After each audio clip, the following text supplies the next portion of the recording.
Good. Now let's move to the next point. The next point is my children. Okay, so my children, or my sons or my daughters, or my child if you have just one kid. So what questions examiner can ask you about your children? The examiner can ask you, how many children do you have? So I'm going to talk about 3 children, let's say.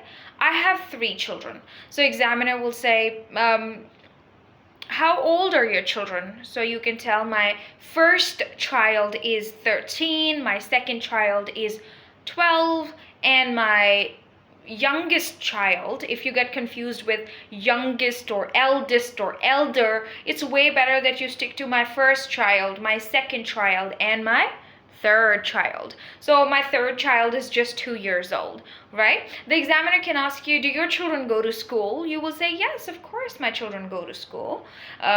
Could you tell me about your first child or your eldest child? Then you can say, oh, well, my eldest son is 13. He goes to school. He studies in 9th grade, and he is very handsome. He likes to play football, and he likes to eat Pakistani traditional food, and he likes to meet his friends, and he loves a surprise birthday party, right?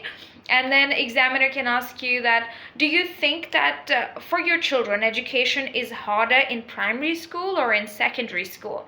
So of course, you guys are smart. Education is harder in secondary school, where students get to do a lot of work, a lot of reading, a lot of problem solving things.